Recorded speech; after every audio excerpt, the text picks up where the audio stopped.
A very good evening everyone.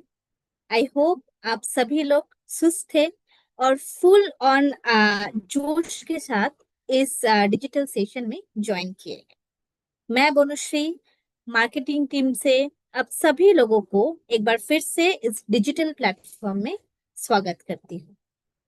जैसे कि हम सभी लोग जानते हैं कि डिस्ट्रैक्शन एंड क्रिएशन, ये तो जो प्रोसेस है ये बहुत ही इंपॉर्टेंट प्रोसेस है। And these are like universe rule, nature's mandate, and we humans are a part of nature. हम नेचर से अलग नहीं। हमारी जो ह्यूमन बॉडी है वो भी सिमिलर वे में, सिमिलर प्रोसेस में ही हर दिन हर पल ऑपरेट होती है।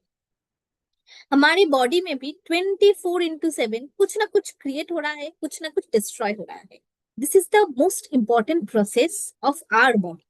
लेकिन हम बात करते हैं न्यूट्रिशन की, हम बात करते हैं प्रोटीन इंटेक की, बैलेंस डाइट की। In fact we also talk about maintaining a healthy fat percentage in our body, right?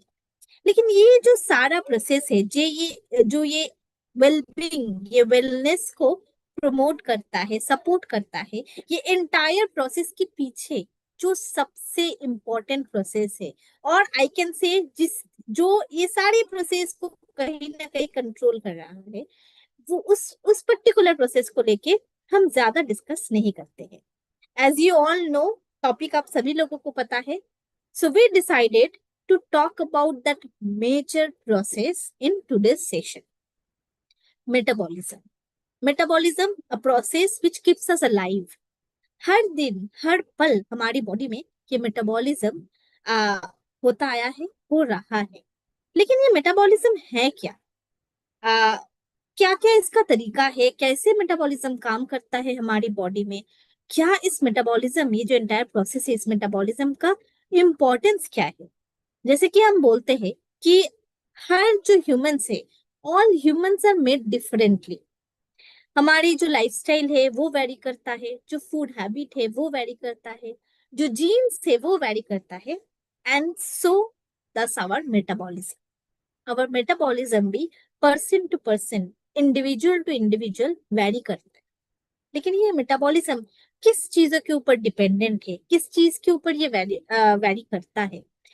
Overall इस प्रोसेस को डिटेल में डिस्कस करने के लिए मैं इस डिजिटल प्लेटफॉर्म में वेलकम करना चाहूंगी हमारे रिसर्च एंड डेवलपमेंट टीम के क्लिनिकल टीम से डॉक्टर त्रुषा ध्यानेश्वर को। आप सभी ने डॉक्टर त्रुषा से इससे पहले भी बहुत सारे इंपॉर्टेंट टॉपिक्स के ऊपर बहुत ही इजी सिंपल वर्ड्स में आपने सुना है कि she explains in very easy words कि कैसे वो प्रोसेस होता है। आज भी हम डॉक्टर त्रुषा से सुनेंगे मेटाबॉलिज्म क्या है और क्या है उसका importance. And not only that, हमारी जो न्यूट्रीलाइट ट्रेडिशनल हर्ब्स रेंज है, उस रेंज में ऐसे दो प्रोडक्ट्स भी है जो इस मेटाबॉलिज्म, ये जो मेटाबॉलिक हेल्थ है, ये मेटाबॉलिज्म को सपोर्ट भी करता है। तो चलिए विदाउट एनी फर्दर डिले हम डॉक्टर त्रुषा से सुनते हैं मेटाबॉलिज्म के बारे में in details. So doctor Trusha, over to you. Thank you so much Banashree. आप सभी को प्यार भरा नमस्ते। और बनश्री ने बहुत अच्छे से हमें बैकग्राउंड के बारे में बताया है। जैसे कि बनश्री ने बताया, हम सभी को पता है आज का टॉपिक है मेटाबॉलिज्म। तो देखना चाहूंगी कि कौन कौन लोग मेटाबॉलिकली एक्टिव है। तो आपका चैट बॉक्स ओपन रखिएगा क्वेश्चन आंसर्स के लिए एंड क्विकली, क्योंकि मुझे बनश्री ने 30 मिनट दिए हैं। 30 मिनट से पहले मुझे खत्म करना है और उसमें मुझे सवाल जवाब भी करने हैं आप लोगों के साथ। और जब तक मैं आपका जवाब चैट बॉक्स में देख पाऊंगी, 30 सेकेंड्स मिनिमम उसमें लग जाएंगे। तो I would request everyone to get actively involve into today's session. और जो भी आपके फ्रेंड्स अभी तक ज्वाइन नहीं हुए हैं, आप उनको बता सकते हो कि जल्दी से जल्दी इस नए टॉपिक को, जो कि हमने पहले भी पढ़ा हुआ है, लेकिन आज एक नया इंफॉर्मेशन हम लेके आए हैं आपके लिए। तो चलिए पहले सवाल से स्टार्ट करेंगे और बाद में मैं अपना स्क्रीन शेयर करूंगी। तो आप फटाफट अपना चैट बॉक्स ओपन रखिए, मैं आपके आंसर्स देख पा रही हूँ। हमने पहले मेटाबॉलिज्म को आयुर्वेदा के एक सेशन में सुना था। क्या किसी को याद है उस सेशन का क्या नाम था, या उस सेशन का टॉपिक क्या था, जिसमें हमने मेटाबॉलिज्म से रिलेटेड बहुत सारी चीजों के बारे में जाना था? अगर किसी को याद है तो आप आपका जवाब आप दे सकते हो चैट बॉक्स को यूज करते हुए, और मैं आपका आंसर देख पाऊंगी। जब तक आप याद करेंगे, मैं अपना स्क्रीन शेयर करना चाहूंगी।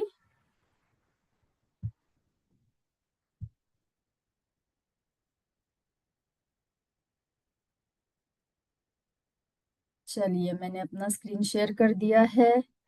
याद है, इम्यूनिटी सेशन में नहीं था। मेटाबॉलिज्म, मेटाबॉलिज्म से क्या होता है? अगर आपको मेटाबॉलिज्म से क्या होता है ये अगर याद आ जाएगा तो आपको टॉपिक भी याद आ जाएगा। चलो,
I think there is some network issue from Dr. Trusha's end. She will join shortly. Please stay with us. Thank you.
जब तक डॉक्टर डॉक्टर त्रुषा ज्वाइन कर रहे हैं सेशन, तब तक क्या आप लोग चैट बॉक्स में लिख के हमें बता सकते हैं कि मेटाबॉलिज्म क्या है? What do you think metabolism?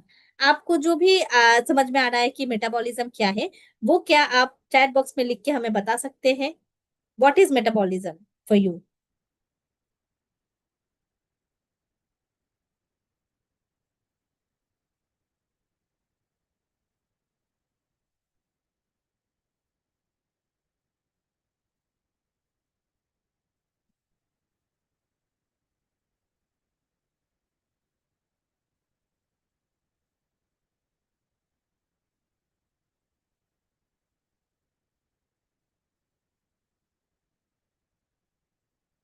Digestive health improve होती है। Very good. Digestive system, okay. Digestive system, okay. Ability of the body to break food into protein and carbs. That's really interesting. Okay. Thank you so much. Energy spent when Body in rest. Absolutely. Okay. So more or less we have a basic idea कि metabolism क्या है. In the mean time doctor Trusha भी join कर चुकी है. चलिए उनसे सुनते हैं कि मेटाबॉलिज्म है क्या. Thank you so much everyone for your participation. Session में जुड़े रहिए और इसी तरह पार्टिसिपेट करते रहिए. Doctor Trusha, over to you. Thank you so much Banashree. माफ कीजिएगा, because of the technical problem, I was out of the meeting.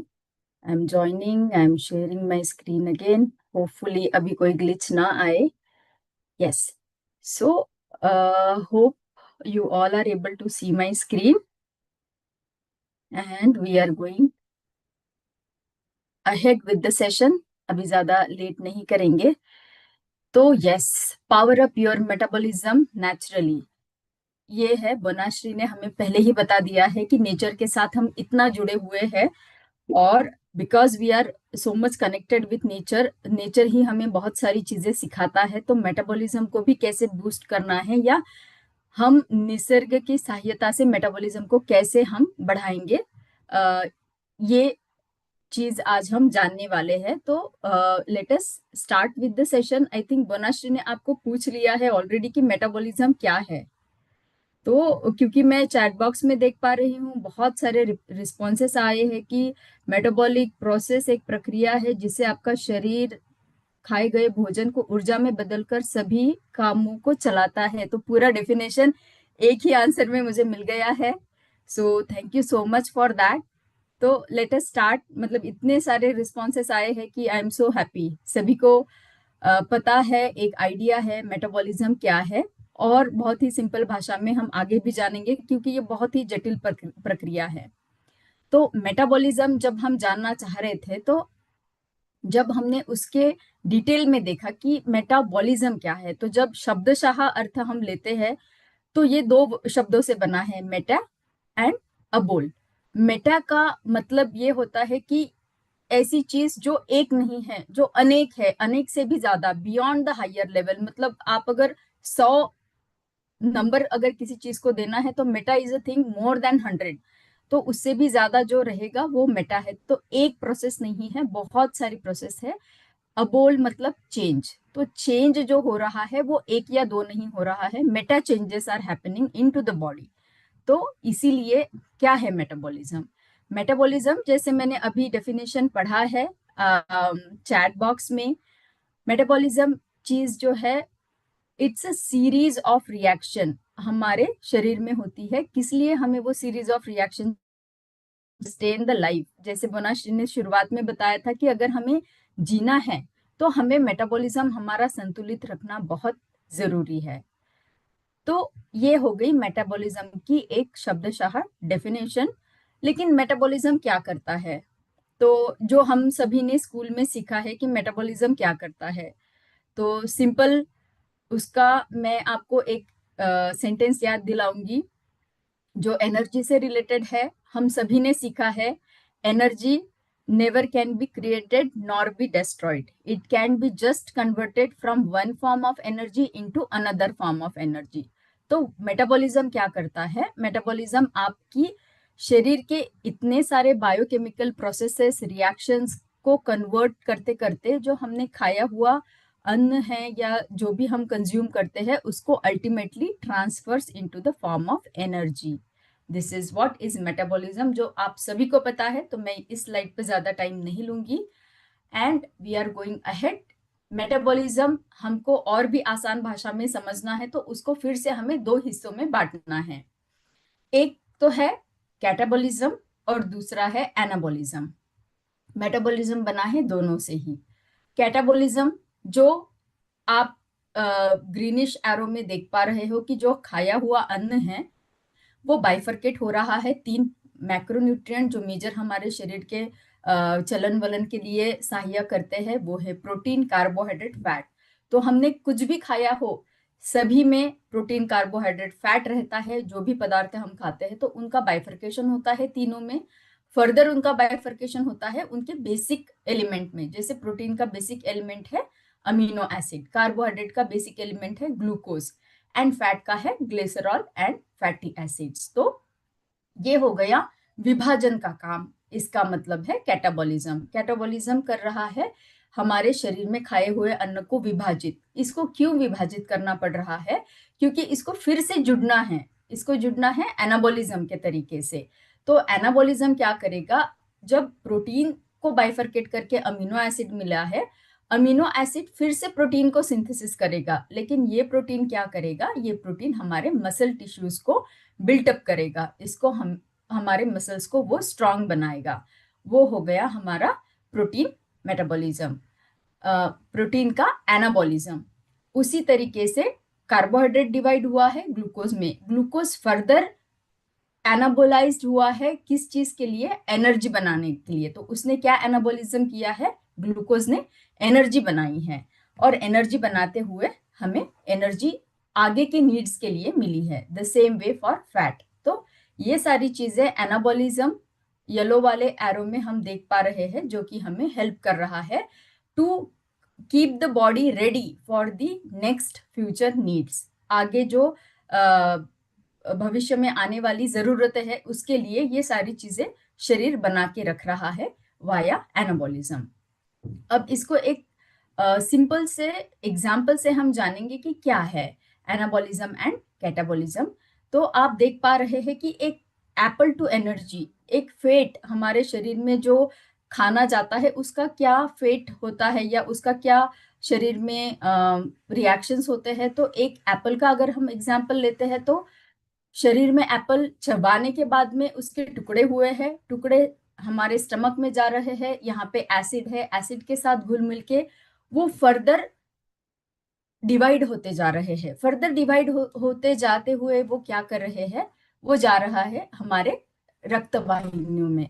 रक्त वाहिनी में जाने से पहले वो बाइफरकेट हो रहा है carbohydrate, protein, amino acid, micronutrient, phytonutrient, इन सभी न्यूट्रिएंट्स में। क्योंकि एक एप्पल हमें इतनी सारी चीजें दे सकता है, लेकिन उसको डाइजेशन के थ्रू जाना है।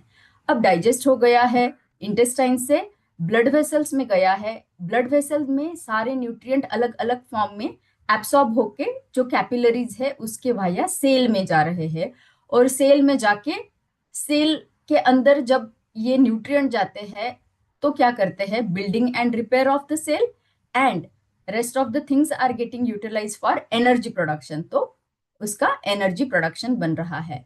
तो मेटाबॉलिज्म एक आसान सी भाषा में हमारे शरीर का इंजन है, जो कि हमारे शरीर के लिए एनर्जी बनाता है और हमारे लाइफ को सपोर्ट देता है।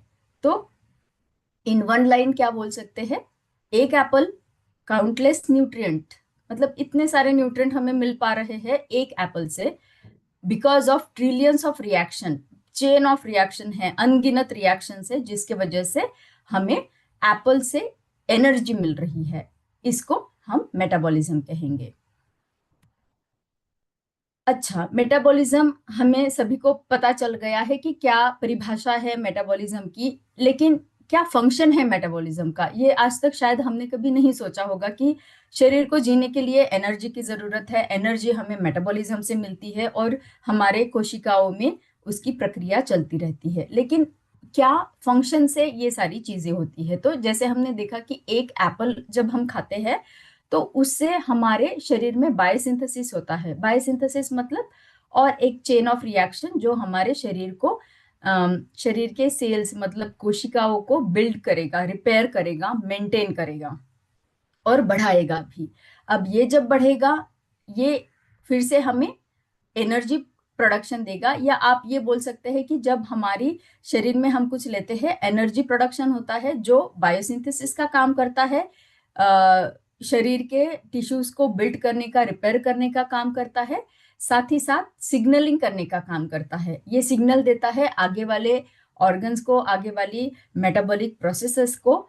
And the most important part, जब मेटाबॉलिज्म होता रहता है तो it controls the redox state. Redox state क्या है?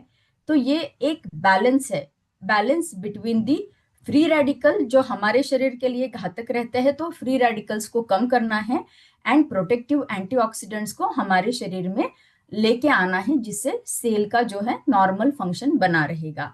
तो ये कंट्रोल करने का द मोस्ट इंपॉर्टेंट फंक्शन जो है वो मेटाबॉलिज्म का है। तो चलिए, अब तक हमने जान लिया कि परिभाषा क्या है मेटाबॉलिज्म की, मेटाबॉलिज्म में क्या क्या रिएक्शंस होते हैं, एनाबॉलिज्म कैटाबॉलिज्म से बनके मेटाबॉलिज्म बनता है, उसके फंक्शन क्या है।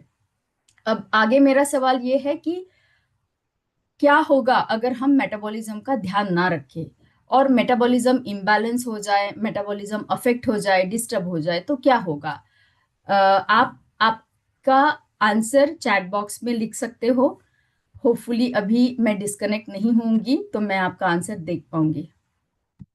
सवाल था, अगर हमारा मेटाबॉलिज्म डिस्टर्ब हो जाता है या हम सही से हमारे मेटाबॉलिज्म का ध्यान नहीं रखते हैं तो क्या कॉन्सिक्वेंसेस हो सकते हैं या क्या हमें शरीर के ऊपर उसका परिणाम देखने को मिलेगा। जब मेटाबॉलिज्म स्लो हो जाता है तो क्या होता है। ये सवाल शायद आपको आंसर देने के लिए हेल्प करेगा।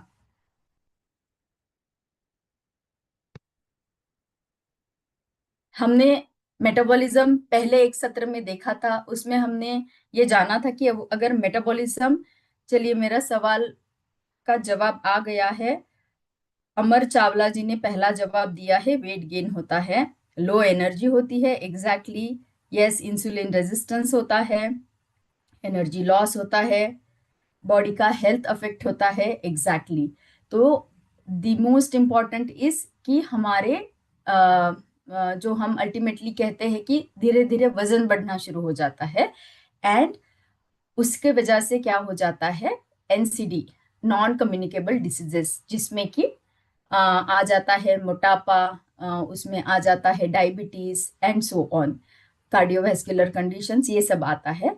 तो शायद आपको ये स्लाइड देख के याद आ जाएगा कि हमने मेटाबॉलिज्म कहाँ पहले पढ़ा था। एग्जैक्टली, लाइफस्टाइल डिसऑर्डर, सही बात है, डाइजेशन अफेक्ट होगा। Thank you so much for all your answers.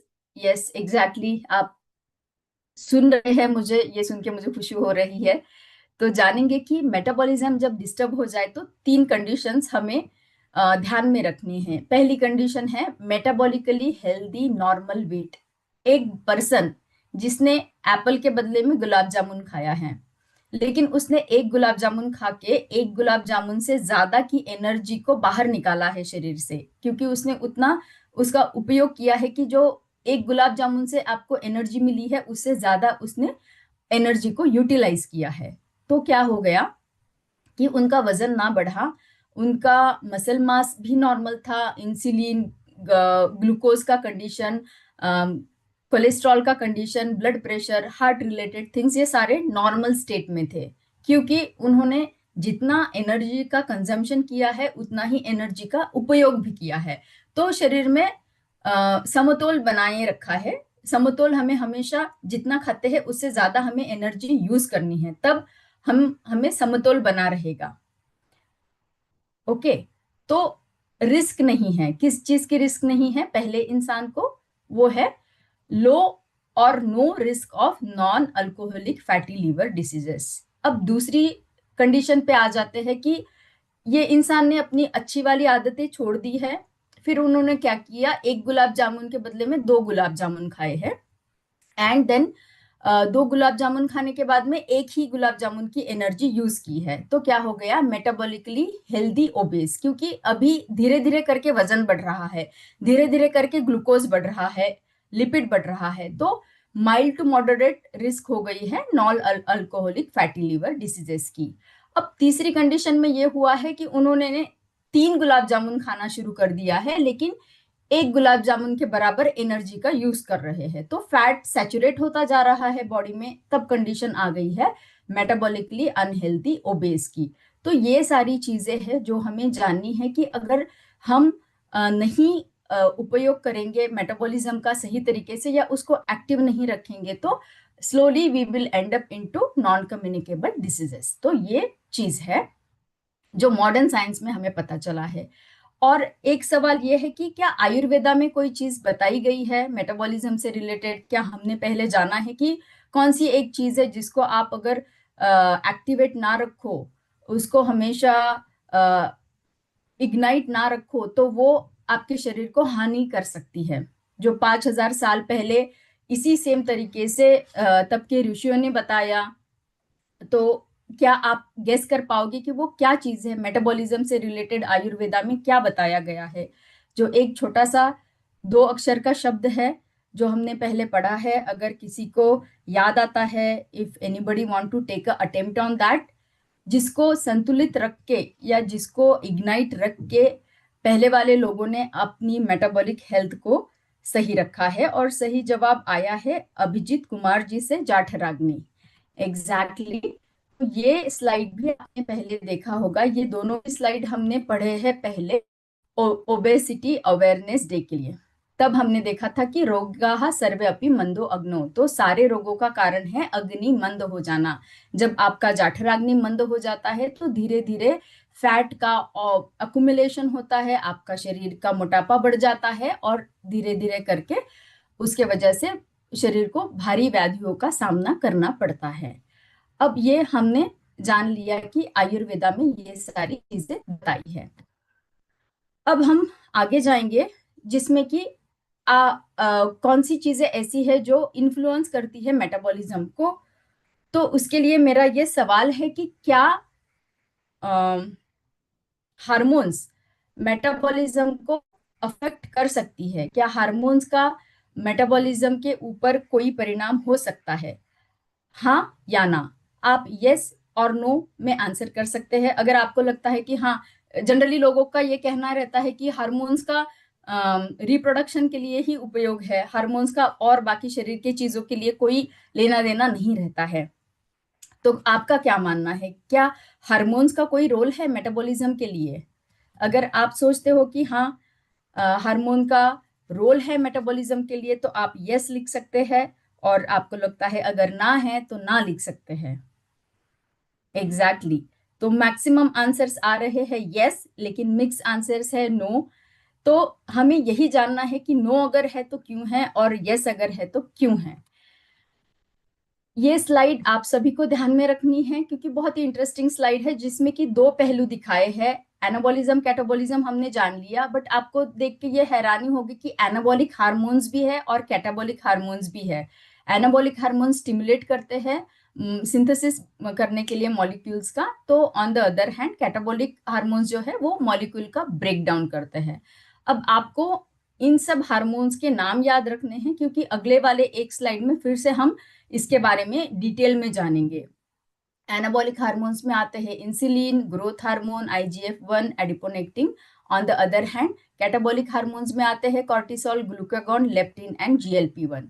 तो ऐसा नहीं है कि मतलब बहुत बहुत से लोगों को ये लगता है कि इंसुलिन ये कोई हार्मोन नहीं है, लेकिन इंसुलिन ये एक बहुत ही इंपॉर्टेंट हार्मोन है जिसका बहुत बड़ा सहभाग है मेटाबॉलिज्म को बैलेंस रखने के लिए। तो anabolic and metabolic hormone together help for the body to regulate the metabolic process. अब इसके बाद में हमें ये चीज जाननी है कि एनाबॉलिज्म एंड कैटाबॉलिज्म के बारे में हमने जान लिया है, लेकिन क्या कोई पैरामीटर है जो माप पाए कि मेरा मेटाबॉलिज्म कैसा है? क्या मेरा मेटाबॉलिज्म स्ट्रांग है या कम है? ऐसे कोई मापदंड है क्या? Are there any measures to measure the metabolism? अगर आपके माइंड में आ रहा है कि मेटाबॉलिज्म मेरा स्ट्रांग है, लो है, मॉडरेट है, ये जानने के लिए मैं ये चीजें उपयोग करता हूँ, ऐसे कोई वर्ड्स या ऐसे कोई मापदंड, ऐसे कोई मेजरमेंट्स आपके माइंड में आ रहे हैं तो आप लिख सकते हैं उसको चैट बॉक्स में कि किस चीज से हम मेटाबॉलिज्म को मेजर कर पाएंगे, किस चीज से हम जान पाएंगे कि मेरा मेटाबॉलिज्म बहुत अच्छा है या नहीं है। Any guesses? Anyone want to take? So that I will go to the next slide जिसमें कि हम जानने वाले हैं कि मेटाबॉलिज्म के लिए क्या मापदंड हो सकते हैं। लेकिन अगर आपको आपको अगर पता करना है कि क्या वो मापदंड है तो वो हम अम, अगर आपको पता है तो आप चैट बॉक्स में लिख सकते हैं ताकि मुझे पता चले कि आपका क्या अवेयरनेस है उसके ऊपर। गट है, गट हीलिंग है, बेसल मेटाबॉलिक रेट है, सिग्निफिकेंट लिविंग जी ने आंसर दिया है। तो सही आंसर है कैलोरीज है, यस, गट हेल्थ है, बीएमआर है, एग्जैक्टली, यस। तो हार्मोन्स के बारे में डिटेल में जानने के लिए हमें और एक सत्र की जरूरत पड़ेगी। इस सत्र में हम उसको डिटेल में नहीं ले पाएंगे, लेकिन मैं वादा करती हूँ कि आगे अगर मुझे आपके तरफ से अवकाश मिलता है तो मैं फिर से नया सेशन लूंगी और उसमें हम सारे हार्मोन्स के बारे में डिटेल में जानेंगे। अब जानेंगे कि मेटाबॉलिज्म के मैट्रिक्स क्या है, मापदंड क्या है। तो 4 मेजर मैट्रिक्स है। जैसे आप सभी ने एग्जैक्टली आंसर दिया है तो आप सभी के लिए क्लैप्स बनता है, क्योंकि ये मैट्रिक्स बहुत इंपॉर्टेंट है। पहला है बीएमआर, बेसल मेटाबॉलिक रेट, जो हमें सभी को पता है। दूसरा है NEAT, non exercise activity thermogenesis. I would like all of you to give me one example of NEAT, क्योंकि नीट क्या है आप यहीं पे देख पा रहे हो। जब तक मैं आगे के 2 पॉइंट्स को एक्सप्लेन करती हूँ, हर कोई अगर एक नीट का एग्जाम्पल दे सकते हैं तो बहुत अच्छा होगा। नीट क्या है? नीट है नॉन एक्सरसाइज एक्टिविटी थर्मोजेनेसिस। तो इसका एक एग्जाम्पल आप जरूर से अटेम्प्ट करिएगा, क्योंकि ये बहुत इंपॉर्टेंट है आपके खुद के हेल्थ के लिए। जो एग्जाम्पल आप लिखोगे उसको आज से जरूर आपने फॉलो करना है। ओके। दूसरा तीसरा पैरामीटर है टीडीईई, टोटल डेली एनर्जी एक्सपेंडिचर। तो हम दिन भर में क्या क्या करते हैं वो सारी चीजें इसमें आ जाती है। ये बहुत ही इंपॉर्टेंट पैरामीटर है, क्योंकि ये इन्फ्लुएंस होगा हर एक चीज से। हमारी विचार शक्ति से भी ये इन्फ्लुएंस होगा, क्योंकि जब ब्रेन काम कर रहा है तो भी एनर्जी एक्सपेंडिचर हो रहा है। तो ब्रेन भी एक्टिव है, एनर्जी एक्सपेंडिचर हो रहा है, तो टीडीईई में वो भी आता है। यस, मुझे आंसर आए हैं नीट के examples: resting metabolism, fasting, sleeping, climbing stairs, we can talk while using the phone. ये बहुत अच्छा एग्जाम्पल लगा मुझे, क्योंकि बात करते वक्त भी एनर्जी यूज होती है। Excellent, very nice. But mobile का कम उपयोग करिएगा, बहुत इसेंशियल है तभी करिए। लेकिन climbing the steps is the best example, आप उसका इम्प्लीमेंटेशन जरूर से करिएगा। और लास्ट है हमारा थर्मिक इफेक्ट ऑफ फूड। अब थर्मिक इफेक्ट ऑफ फूड आप सभी को जानना बहुत जरूरी है। शायद आपके बहुत सारे लोगों को पता होगा, क्योंकि आज का हमारा सेशन भी उसी के ऊपर है। तो क्या ऐसी चीजें हैं जो हम खाने के बाद में हमारे शरीर में उससे थर्मोजेनेसिस होता है और उसकी वजह से हमारा मेटाबॉलिज्म स्ट्रांग होता है, ये आज हम जानने वाले हैं। तो हमने स्टडी किया है कि क्या ऐसी चीजें हैं या क्या ऐसी बातें हैं जिससे इन सभी को हम बढ़ा सकते हैं या हम इसके ऊपर काम कर सकते हैं। तो ये जब हम देख पा रहे थे तो ये पैरामीटर्स हो गए, लेकिन इन पैरामीटर्स को हम बूस्ट कैसे करेंगे? तो there are various ways to boost this metabolism. कैसे? Activity, non exercise thermogenesis NEAT भी रहेगा तो भी चलेगा, या एक्सरसाइज भी करोगे आप तो भी बहुत ही अच्छा है। Activity is the most important. Phone पे बात करो या हंसो, आप जितना हंस सकते हो उतना आपके शरीर के लिए भी अच्छा है और हमारे मेटाबॉलिज्म के लिए भी अच्छा है। साथ ही साथ आप देख पा रहे हो कि क्या खाना है या क्या पीना है जिसकी वजह से मेटाबॉलिज्म बढ़ेगा। तो बहुत अच्छा अच्छी चीज ये है कि प्रोटीन हमारा फाउंडेशनल, शरीर का फाउंडेशन है प्रोटीन। हम सभी को पता है कि प्रोटीन बहुत ही इंपॉर्टेंट है और वो हमें लेना है। यहाँ पे नट्स है, एप्पल्स है। एप्पल्स है तो एप्पल्स ही लेना है ऐसा मतलब नहीं है, लेकिन नट्स एंड एप्पल्स से आपको ये जानना है कि सीजनल फ्रूट्स एंड वेजिटेबल्स आप जितना ले सकते हो उतना आपके शरीर के लिए अच्छा रहेगा। हाइड्रेटेड रहना है, बॉडी को हमेशा पानी का पर्याप्त मात्रा देना है, क्योंकि उसका भी रोल है मेटाबॉलिज्म में। ब्लैक कॉफी का यूज है। और लास्ट में coming to the tea which is the tea. Tea जब हम बोलते हैं तो it is not only limited to the tea tannin जो हम रोज सुबह उठ के पीते हैं, but teas are medicated teas, herbal teas, various herbal teas. तो अलग अलग टीज जो रहते हैं जो अलग अलग हर्ब से बनती है, हर अलग ऑर्गन के लिए एक नया आप टी बना सकते हो। तो उनसे क्या होता है? उनसे मेटाबॉलिज्म होता है, फैट का डाइजेशन बढ़ता है, एंटीऑक्सीडेंट से भरा हुआ रहता है। तो जब इन टीज से इंस्पायर होकर हमने देखा है कि क्या ऐसे हर्ब्स है जो मेटाबॉलिज्म के ऊपर बहुत ही मैजिकली काम करते हैं, तब हमें पता चला कि हाँ, हर्ब्स का एक्चुअली बहुत अच्छा एक्शन है ऑन द मेटाबॉलिज्म। तो क्या एक्शन करता है हर्ब्स? हर्ब्स से क्या होता है?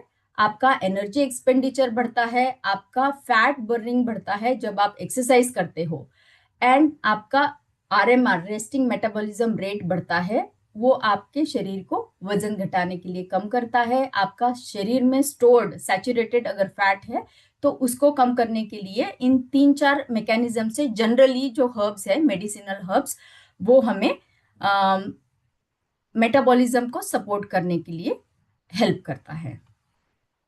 अब हम जानेंगे कि वो कौन से ऐसे मैजिकल हमारे हर्ब्स है जो जिसको जानने के लिए आज हमने सभी ने ज्वाइन किया है। तो पहला है हमारा मधुनाशिनी, जिसका नाम ही मधुनाशिनी है, जो कि शुगर का डिस्ट्रॉयर है, जो हमने पहले भी बहुत बार इसके बारे में सीख चुके हैं, लेकिन आज फिर से हम from the glance of metabolism देखने वाले हैं, from the view of metabolism which is the natural support for metabolism. तो डायग्राम बड़ी जटिल है, लेकिन इतना उसके ऊपर आपको जटिलता से नहीं देखना है, क्योंकि मैं आपको एक लाइन में बता दूंगी कि जब हम ग्लाइसेमिक एसिड जो मधुनाशिनी से हमें मिलता है एक्सट्रैक्ट के फॉर्म में, उसका यूज करते हैं, तो जो जिम्नेमा है या मधुनाशिनी है वो लिपिड का ऑक्सीडेशन मतलब फैट का ऑक्सीडेशन करता है। और फैट ऑक्सीडेशन से क्या होता है, लिपिड का अक्यूमुलेशन मतलब स्टोर्ड अगर है फैट, अगर शरीर में स्टोर्ड है या जमा हुआ है, तो उसको कम करता है। जब फैट शरीर से कम हो जाता है तो धीरे धीरे करके इन्फ्लेमेशन भी कम होना शुरू होता है। जैसे इन्फ्लेमेशन कम होता है वैसे ही इंसुलिन रेजिस्टेंस भी कम होता है। अब जब इंसुलिन रेजिस्टेंस कम हो जाता है तो हमारा मेटाबॉलिज्म भी कंपैरेटिवली हमें मतलब it is a way for fat metabolism. तो मधुनाशिनी का role along with the glucose fat metabolism भी है। अब ये कैसे काम करता है, तो ये सारे जो आप देख पा रहे हो ये सारे पाथवेज है, पीपार पाथवेज, एससीएफए का रिडक्शन, ये सारे पाथवेज है जो इन्फ्लेमेशन को कम करते हैं एंड इवेंचुअली इंसुलिन रेजिस्टेंस को कम करने के लिए उसको प्रेरित करते हैं। इसीलिए हमें मधुनाशिनी का मेटाबॉलिज्म के ऊपर एक्शन दिखता है। नेक्स्ट आता है हमारा शुंठी, जो है जिंजर।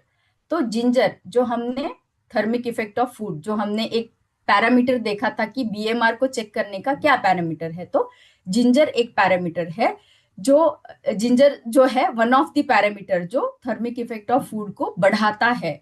तो एक स्टडी किया गया था जिसमें देखा गया है कि जब जिंजर गर्म पानी के साथ कंज्यूम किया गया तो रेस्टिंग मेटाबॉलिज्म रेट से वो दो फायदे उसमें दिखे। पहला फायदा कि उसका थर्मिक इफेक्ट ऑफ फूड मतलब जो कैलोरीज बर्न होनी है वो मामूली कैलोरी बर्निंग से ज्यादा कैलोरी का बर्निंग हुआ है, ये पहला फायदा मिला है।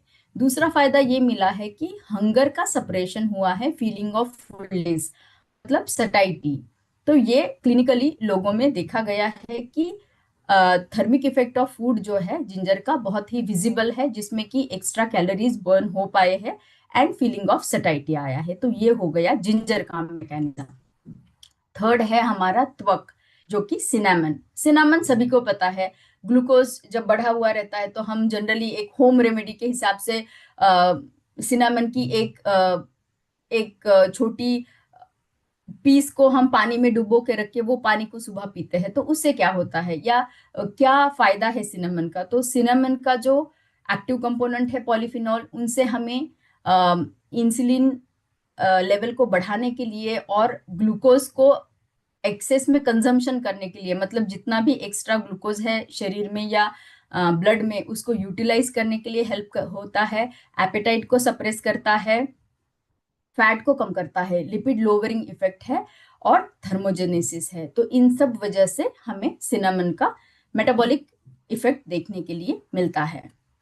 अब आंवला, आंवला जो है हमारे त्रिफला में से सबसे इंपॉर्टेंट पार्ट है। आंवला हमारे च्यवनप्राश का भी सबसे इंपॉर्टेंट पार्ट है। तो आंवला क्या करता है, आंवला परिणाम करता है बहुत ही इफेक्टिवली माइटोकॉन्ड्रियल बायोजेनेसिस के लिए। अब ये क्या है, माइटोकॉन्ड्रिया जो है वो हमारे शरीर का एनर्जी बनाने वाला यूनिट है। तो आंवला एनर्जी बनाने वाले यूनिट को बहुत ही अच्छे तरीके से सपोर्ट करता है, जिसके वजह से एनर्जी का निर्माण ज्यादा हो सकता है या एनर्जी का कंजम्पशन ज्यादा हो सकता है। तो ये देखा गया है इन विट्रो स्टडी में कि एक कंट्रोल ग्रुप था और एक आंवला का ग्रुप था। तो आंवला में जो माइटोकॉन्ड्रिया से रिलेटेड पाथवेज है उनका प्रमाण बढ़ता हुआ दिखा है as compare to control group. तो आंवला का एक्शन जो है एनर्जी जनरेटिंग यूनिट के ऊपर बहुत ही अच्छा देखा गया है। नेक्स्ट हब है हमारा टर्मिनलियस सेबुला, जो कि है हरितकी। हरितकी आप हम सब सभी को, भारत में सभी लोगों को पता है। उसमें सबसे इंपॉर्टेंट है कि हरितकी का काम है glucose metabolism and lipid metabolism में।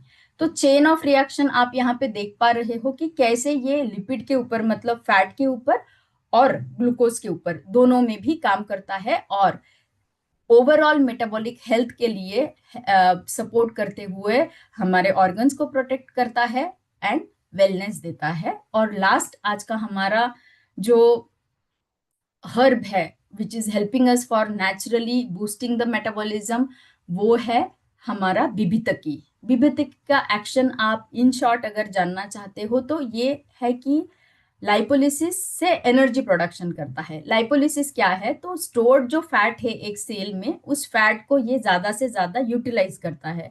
जब बिभितकी इस स्टोर्ड फैट को ज्यादा से ज्यादा यूटिलाइज करता है तो उसको एनर्जी में कन्वर्ट कर देता है। जब वो एनर्जी में कन्वर्ट करता है तो फैट भी कम हो जाता है, एनर्जी भी मिल जाती है, तो हमें इम्प्रूव्ड मेटाबॉलिक हेल्थ मिलती है।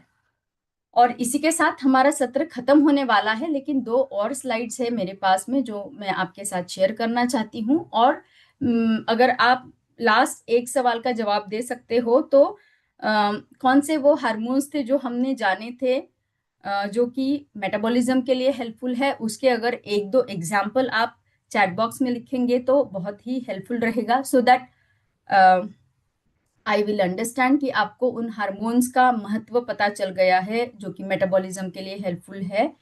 एंड वो हार्मोन्स क्या क्या है अगर आप भी जान लेंगे तो शायद आपको आगे उसके बारे में याद रहेगा, उसका मैकेनिज्म याद रहेगा। तो अगर आप उन हार्मोन्स के बारे में चैट बॉक्स में लिखते हो, कोई भी जो भी कोई हार्मोन आपको याद आ रहा है। इंसुलिन सही जवाब आया है अमर जी से, yes. Insulin is very common, सभी को इंसुलिन बहुत अच्छे से याद है। तो मैंने आपको बोला था कि metabolic hormones and anabolic and catabolic hormones ये दोनों से बना है। तो ये क्या है हम जानेंगे कि हर्ब्स का उसमें क्या रोल है। तो जब इन सारे हर्ब्स, हमारे मैजिकल 6 हर्ब्स की पढ़ाई की गई, उसका डिटेल में रिसर्च किया गया, तो पता चला कि जिम्नेमा का एक्शन इंसुलिन के ऊपर है जो कि एनाबॉलिक हार्मोन है, वो हमारे पैनक्रियास के ऊपर काम करता है। आंवला का एक्शन है IGF-1 जो कि एनाबॉलिक हार्मोन है, वो ग्रोथ एंड रिपेयर के लिए काम करता है। बिभितकी का एक्शन है लेप्टिन हार्मोन के ऊपर जो कि कैटाबॉलिक हार्मोन है, जो रेगुलेट करता है फैट को। तो सो ऑन, हर एक हमारे मैजिकल जो हर्ब्स है उनका सारे एनाबॉलिक एंड कैटाबॉलिक हार्मोन के ऊपर एक्शन है। And the last slide is on the 4 metabolic matrix. तो हमने जाना था कि कोई पैरामीटर है, 4 पैरामीटर, लेकिन क्या ये हर्ब उन पैरामीटर के ऊपर कोई एक्शन दे सकता है? तो you will be amaze to see that सारे ही हमारे मैजिकल हर्ब्स जो है आज के, वो सभी के सभी इन सारे पैरामीटर्स के ऊपर खरे उतरे हैं। जिन्होंने थर्मिक इफेक्ट ऑफ फूड दिखाया है, टोटल डेली एनर्जी एक्सपेंडिचर में भी सभी ने अच्छा खासा सिग्निफिकेंट परिणाम दिखाया है। तो आप अगर BMR के ऊपर भी इसका एक्शन दिखाया है, तो आप अगर इनको आपके रूटीन में यूज करना शुरू करते हैं तो धीरे धीरे आपके एक्सरसाइज, वाटर इनटेक, आपका नीट, इन सभी के साथ में हर्ब्स जो है आपके मेटाबॉलिज्म को इम्प्रूव करने के लिए बहुत अच्छा सपोर्ट करेगा। और इसी के साथ मैं आज का अपना सत्र खत्म करती हूँ। Thank you so much for listening to me and for providing this opportunity. I wish you all the best कि ये सारे हर्ब्स का नॉलेज आपके ज्ञान के भंडार में ऐड हो और इसका आप यूज कर पाए आगे। All the best, thank you so much, शुभ रात्रि। Over to you Banashree. Thank you so much doctor Trusha, इतने आसान शब्दों में इतने सारे जो इम्पोर्टेंट पॉइंटर्स है वो हमारे साथ शेयर करने के लिए। So just a second. या सो आज हमने जाना कि मेटाबॉलिज्म क्या है, जिस टॉपिक के ऊपर हमने शुरू से आज बात किया था। बट इस मेटाबॉलिज्म टॉपिक में भी इतना सारा छोटा छोटा जो एस्पेक्ट्स है, जो इसके प्रोसेस है, ये कैसे काम करता है, क्या क्या क्या हार्मोन्स पे इसके मतलब इम्पैक्ट कुछ है मेटाबॉलिज्म का, वो भी आज हमने जाना। और उसके साथ साथ जैसा कि मैंने बोला था कि हमारा जो न्यूट्रीलाइट ट्रेडिशनल हर्ब्स रेंज है, उसमें दो ऐसा प्रोडक्ट है जिसमें जो पावरफुल हर्ब्स के ब्लेंड से वो भी हमारे जो मेटाबॉलिक हेल्थ है उसको मेंटेन करने में, उसको सपोर्ट करने में मदद करता है। सो वी सॉ कि कैसे आम्लकी, विवितकी, हरितकी एंड मधुनाशिनी, शुंठी, त्वक, ये जो 6 हर्ब्स है वो मेटाबॉलिज्म में कैसे, उसका क्या इफेक्ट है। हमने देखा कि मेटाबॉलिज्म या फिर हमारा जो मेटाबॉलिक रेट है, उसका जो 4 डिविजन है, मैट्रिक्स है, उसमें भी इस हर्ब्स का कैसे कैसे उसका क्या इम्पैक्ट है। So once again thank you so much doctor Trusha for sharing us so much information regarding the metabolism. Now हम थोड़ा सा अभी ये जो तो प्रोडक्ट्स है हमारा, अम्ल की, विविधता की, हरित की एंड मधुनाशिनी, शुंठी एंड त्वक, इन दो प्रोडक्ट्स के बारे में बात करें। जब हम ये अम्ल की, विविध की, हरित की, this is called the Holi Trinity. ये त्रिफला के नाम से भी जाना जाता है। त्रिफला मीन्स थ्री, मतलब थ्री, फला मीन्स फल। जैसे कि हमें पता है कि आम्ल की, विविध की, हरित की, ये तीनों फ्रूट्स ही है। नाउ ये आम्ल की, विविध की, हरित की का अगर मैं बोलूं कि बेसिक या फिर जो फोकस्ड फंक्शन है वो क्या है, आप अपने चैट बॉक्स में लिख सकते हैं। एंड आई एम श्योर कि मुझे बहुत सारा यहाँ पे आंसर्स आने वाला है, because we all know our products, right. तो आम्ल की, विविध की, हरित की का क्या फंक्शन है, आप चैट बॉक्स में लिख के हमें बता सकते हैं किस चीज में आम्ल की, विविध की, हरित की हमें सपोर्ट करता है। I will wait for your answer.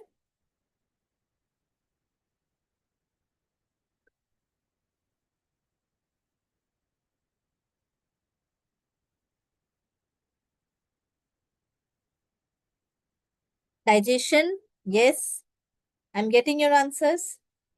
Immunity, thank you so much. Digestion, improve gut health, improvement of digestion, absolutely right. So आम्ल की, विविध की, हरित की, इसका अगर मैं फोकस फंक्शन देखूं, so that is digestion. But ये डाइजेशन को लेके इतना कंसर्न हम है क्यों?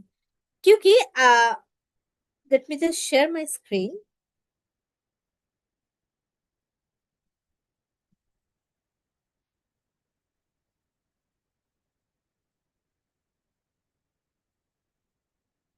ये जो मॉडर्नाइजेशन है, ये जो अर्बनाइजेशन है, ये हमारी लाइफ में गति तो ला दिया है, लेकिन इसके साथ साथ कुछ और भी एडिशनल प्रॉब्लम्स भी लाके खड़ा करा है। एक है कि हमारा ईटिंग हैबिट्स जो है वो इम्प्रॉपर हो गया है। स्ट्रेस बहुत ज्यादा बढ़ गया है हमारी रेगुलर लाइफ में। पोल्यूशन से, एनवायरमेंटल पोल्यूशन बहुत ज्यादा बढ़ गया है। We all know about the AQI, अभी बहुत ही चर्चित है ये। पोल्यूशन भी एनवायरमेंट का बहुत ज्यादा बढ़ गया है। Similarly food adulteration, adulterated food भी अभी मार्केट में बहुत सारा है, जो कि क्वालिटी की तरफ से बहुत ही इंफीरियर है क्वालिटी में। और उसके साथ साथ हमारा न्यूट्रिएंट डेंस, यानी कि जो फूड हम कंज्यूम करते हैं उसमें न्यूट्रिएंट की कमी, फाइबर की कमी भी बहुत ज्यादा देखने को मिलता है। सो हमारी डाइजेशन या फिर डाइजेस्टिव हेल्थ या फिर डाइजेस्टिव हेल्थ रिलेटेड कोई भी प्रॉब्लम, कोई भी एक चीजों पे फोकस नहीं करता है। दैट इज एक बहुत सारी सिम्टम्स, बहुत सारी चीजों को एक साथ लाके ही हम उसको डाइजेस्टिव इम्पेयरमेंट के हिसाब से हम उनको जानते हैं। तो ये हमारी जो फास्ट लाइफ है, ये जो हमारी हेक्टिक शेड्यूल है, उसके साथ साथ बहुत सारा और भी नेगेटिव इम्पैक्ट हमारे शरीर में आया है। उसमें एक है डाइजेस्टिव इम्पेयरमेंट। एंड न्यूट्रीलाइट, आम्ल की, विविधता की, हरित की, एक ऐसा ट्रेडिशनल हर्बल मिक्स है जो इन तीन जो फल है उनकी जो एक्सट्रैक्ट है उसको सही ढंग से इस्तेमाल करके कैसे वो डाइजेशन में, जैसे कि हमने सुना मेटाबॉलिज्म में एंड गट हेल्थ में। गट हमने जाना है कि गट हमारी बॉडी का बेस है, तो गट हेल्थ में कैसे वो मदद कर सकता है। एंड नॉट ओनली दैट, ये जो तीन प्रोडक्ट्स है, मार्केट में बहुत सारा ऐसे प्रोडक्ट्स है जो आंवले की विविधता की हरितकी की बेनिफिट्स के बारे में हमें बताते हैं। लेकिन ये हमारा जो आंवलों की विविधता की हरितकी है, न्यूट्रिलाइट आंवलों की विविधता की हरितकी बाकियों से कैसे डिफरेंट है? What makes us different from others? हमारा जो आंवला की विविधता की हरितकी का जो हर्बल मिक्स है, वो डीएनए फिंगरप्रिंटेड, वो हर एक इंग्रेडिएंट का डीएनए फिंगरप्रिंटिंग होता है ना। What is a DNA fingerprinting? DNA fingerprinting ये इंश्योर करता है कि जो भी स्पीशीज हम यूज कर रहे हैं वो सेम हो हर एक बैच में। जब भी हम ये हर्बल मिक्स बना रहे हैं, वो जो स्पीशीज है, वो टॉप क्वालिटी जो स्पीशीज है, वो हर बैच में, हर एक जो प्रोसेस है उसमें मेंटेन रहे। So DNA fingerprinting is basically the genetic evaluation of the plant, जो हमारी ओवरऑल हर्बल मिक्स की जो क्वालिटी है उसको इंश्योर करता है। नाउ, सिर्फ क्या आंवले की विविधता की हरितकी की ये तीन फ्रूट से काफी है, या फिर ये जो पेड़ है, तीन पेड़ है, इसका कौन सा वाला पार्ट हम यूज करते हैं? क्योंकि एक प्लांट का, एक स्पीशीज का हर एक पार्ट उतना इंपॉर्टेंट नहीं होता। फॉर आम्ल की विविधता की हरितकी we use the food pericarp. Pericarp क्या है? जो सीड है उसके आसपास में जो थिक लेयर्स होते हैं, that is called pericarp. Pericarp का और भी जैसे एपिकार्प होता है, मेसोकार्प होता है, वो थिकनेस के ऊपर डिपेंड करके उसका डिवीजन भी होता है। जो आम्ल की विविधता की हरितकी, ये जो हर्बल मिक्स है, ये तीनों फ्रूट का पेरिकार्प यहाँ पे यूज किया जाता है। क्यों पेरिकार्प? क्योंकि ये स्टडीज में देखा गया है कि ये तीनों फ्रूट्स का ये जो पेरिकार्प वाला पार्ट है, ये सबसे ज्यादा बेनिफिशियल है for the benefits, for the जो भी हम हमारे डाइजेशन या फिर गट हेल्थ को या फिर मेटाबॉलिक हेल्थ को सपोर्ट करने के लिए जो हमें चाहिए, जो न्यूट्रिएंट हमें चाहिए, वो सबसे ज्यादा डेंस अगर कहीं पे हमें मिलता है, वो ये तीन फ्रूट्स के पेरिकार्प में मिलता है। नाउ, सिर्फ क्या एक्टिव जो हम 9 स्टेप प्रोसेस बोलते हैं, क्या राइट पार्ट इनफ है? हो सकता है कि हमारे fruit pericarp, we identified fruit pericarp at the right part, यही पार्ट हमें इस्तेमाल करना है हमारी जो प्रोडक्ट डेवलपमेंट है वहां पे। ना, उसमें उस फ्रूट पेरिकार्प में क्या वो चीज है जो हमारे ये जो बेनिफिट है जिसके बारे में हम बात करते हैं उसको सबसे ज्यादा सपोर्ट करता है? सो हमारा जो आम्ल की विविधता की हरितकी का जो मिक्स है, that comes with an high concentration of tannin. So tannin एक वो एक्टिव कंपाउंड्स है, वो एक्टिव इंग्रेडिएंट्स है जो आम्ल की विविधता की हरितकी का जो मिक्सचर है उसमें बहुत ही पोटेंट एक इंग्रेडिएंट के तौर पे काम करता है और हमारे डाइजेस्टिव हेल्थ को सपोर्ट करने में मदद करता है। एंड उसका जो स्टैंडर्डाइजेशन है, नॉट ओनली क्या राइट पार्ट है, क्या एक्टिव इंग्रेडिएंट हम यूज कर रहे हैं, हर एक प्रोडक्ट के एक्टिव इंग्रेडिएंट का स्टैंडर्डाइजेशन भी हमारे प्रोडक्ट में मेंशन है।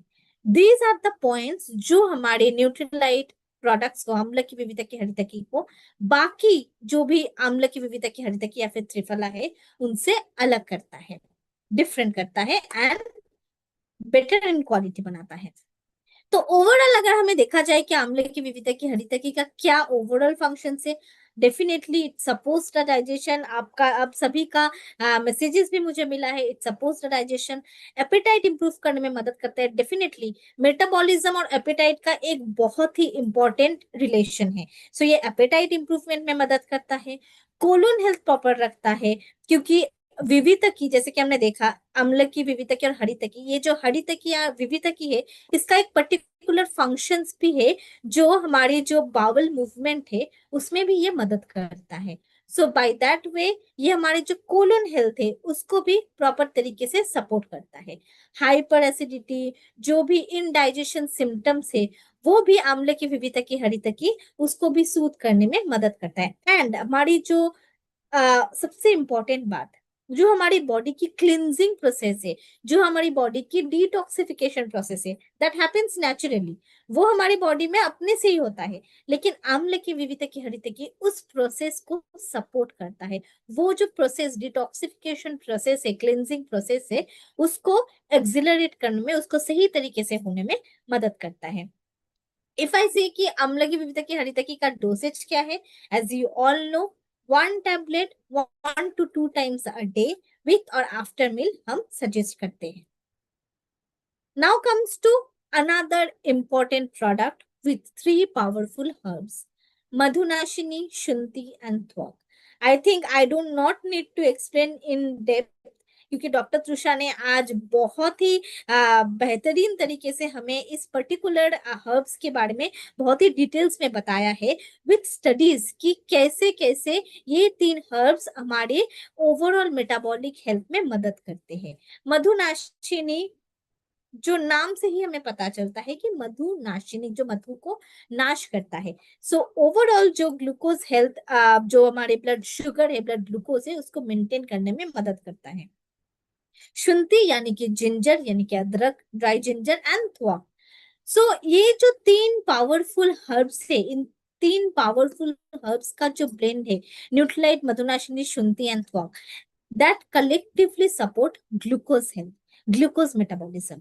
Now ये glucose metabolism भी उतना ही important एक एस्पेक्ट है when we talk about overall metabolism, क्योंकि जब जब मैं आप सभी का रिस्पॉन्स देख रही थी, जब डॉक्टर तृषा ने एक सवाल आप लोगों से किया था कि आप 1 या 2 ऐसे हार्मोन्स का नाम हमें बताइए जो इस मेटाबॉलिक प्रोसेस में पार्टिसिपेट करता है।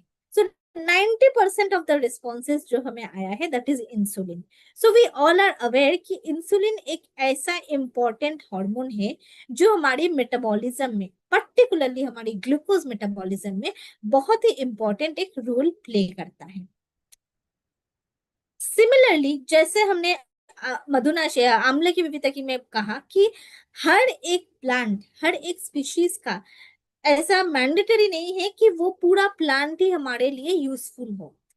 We go with the right part process.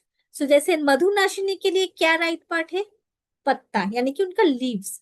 शुंठी यानी कि जो ड्राई जिंजर है, उनके लिए राइजोम, राइजोम एक special special kind of stem है।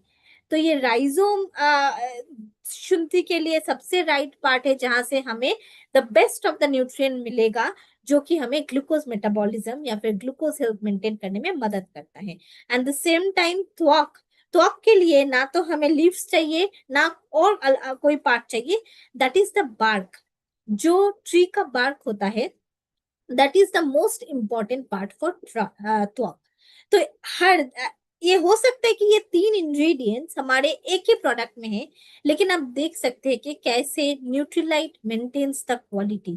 हर एक इंग्रेडिएंट्स का जो राइट पार्ट है वो अलग अलग है, उनसे हमें प्रॉपर जो एक्टिव इंग्रेडिएंट्स है वो एक्सट्रैक्ट करके उसको स्टैंडर्डाइज करके हर एक टैबलेट में उसको इंश्योर किया जाता है। जैसे कि मधुनाशिनी का जो एक्टिव इंग्रेडिएंट है that is gymnemic acid, and we are amazed to see कि जिम्नेमिक एसिड जो है उसका क्या रोल है मेटाबॉलिज्म में। वी सॉ कि कैसे जिम्नेमिक एसिड लिपिड मेटाबॉलिज्म को भी मेंटेन करता है, लिपिड मेटाबॉलिज्म को भी सपोर्ट करता है, एज वेल एज हमारी जो ग्लूकोज मेटाबॉलिज्म है।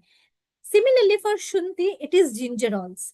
ये अलग एक एक्टिव इंग्रेडिएंट है अदरक में, जिंजर में, जो कि हमारी ग्लूकोज मेटाबॉलिज्म में मदद करते हैं। अगेन हमने देखा कि जो डॉक्टर त्रुषा ने स्टडीज के बारे में बताया कि हल्का गर्म पानी या फिर गुनगुना गर्म पानी के साथ अगर हम अदरक लेंगे तो उसका क्या हेल्थ बेनिफिट है।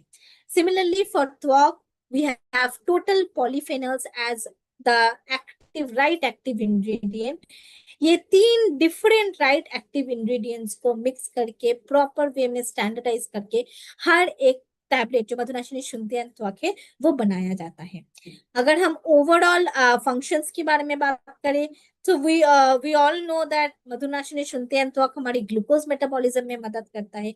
इंसुलिन एक ऐसे इंपॉर्टेंट हार्मोन है जो हमारी बॉडी में, हमारी ब्लड में जो ग्लूकोज लेवल है उसको मेंटेन रखने में मदद करता है। अदरवाइज अगर इंसुलिन सही तरीके से हमारी बॉडी पे काम नहीं करेगा तो हमारी एक तो एपेटाइट में भी प्रॉब्लम आएगा, और दूसरा हमारे जो सेल है वो भी, अगर हमें उस सेल में प्रॉपर अगर ग्लूकोज, जो ब्लड शुगर है, जो ग्लूकोज है वो एंटर नहीं हो पाया तो सेल सेल को लगेगा कि हमारे पास एनर्जी नहीं है, लेकिन एनर्जी है जो ब्लड में है। सो ये जो मेंटेन करने की जो प्रोसेस है ये इंसुलिन बहुत ही सही तरीके से करता है। And to support that, madhunashini शुंठी त्वक, ये जो हर्बल मिक्स है, एक बहुत ही महत्वपूर्ण जो भूमिका है ये पालन करता है। Not only the glucose health, madhunashini shunthi and twak हमारी पैनक्रियाटिक फंक्शंस को भी सपोर्ट करता है। पैनक्रियास वो ऑर्गन है जहां से ये जो इंसुलिन, ये जो ब्लड ग्लूकोज स्टेबलाइजिंग जो हार्मोन्स है, ये इंसुलिन ये सिक्रेट होता है। सो पैनक्रियाटिक फंक्शंस को भी ये सपोर्ट करता है, एज वेल एज हमारे जो लिपिड मेटाबॉलिज्म है उसको भी मधुनाशिनी शुद्धि एंड त्वक सपोर्ट करता है, with all the antioxidant properties within it. So एक ही प्रोडक्ट में कितने सारे डिफरेंट हेल्थ बेनिफिट्स हमें मिलेगा, जो overall glucose metabolism and overall metabolism को भी सपोर्ट करता है। सो मधुनाशिनी, अगेन मधुनाशिनी शुंठी एंड त्वक का जो रिकमेंडेड डोसेज है that is 1 tablet 2 times a day. So ये जो हम राइट इंग्रेडिएंट राइट पार्ट की बात करें, that comes under the PSP, purity, safety and potency. What is our PSP? Our PSP is जो जब एक सीड से जो प्लांट ग्रो करेगा, वो सीड से लेके जो सप्लीमेंट हमारे हाथ में है, जो हम विथ वाटर इनटेक करेंगे, वो entire process seed to supplement, हर एक प्रोसेस में जो क्वालिटी है वो मेंटेन रहे, वो सेम रहे। जो सीड है जो सॉइल में होता है, उस सॉइल का भी एक पर्टिकुलर कंडीशन होता है, जिस एनवायरमेंट में वो सीड है वो एनवायरमेंट में इक्वली इंपॉर्टेंट है। वो प्लांट ग्रो करने के बाद कौन सा ये राइट पार्ट है जिससे हम यूज कर सकते हैं टू डेवलप आवर प्रोडक्ट, वो भी हम इंश्योर करते हैं। राइट पार्ट जब हम इंश्योर करते हैं, वहां से हम राइट एक्टिव इंग्रेडिएंट, क्योंकि हो सकता है कि एक ही पार्ट में बहुत सारा न्यूट्रिएंट हो, बहुत सारा एक्टिव इंग्रेडिएंट्स हो, कौन सा हमें पर्टिकुलरली चाहिए जो हमारे ये पर्टिकुलर बेनिफिट्स को सपोर्ट करेगा।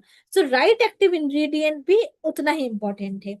नाउ एक्टिव इंग्रेडिएंट जब आइडेंटिफाई हो जाता है, तब उसका एक्सट्रैक्शन प्रोसेस भी equally important.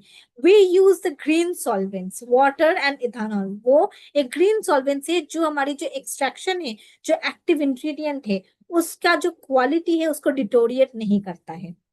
That is why हर एक स्टेप में हम वो क्वालिटी मेंटेन करते हैं।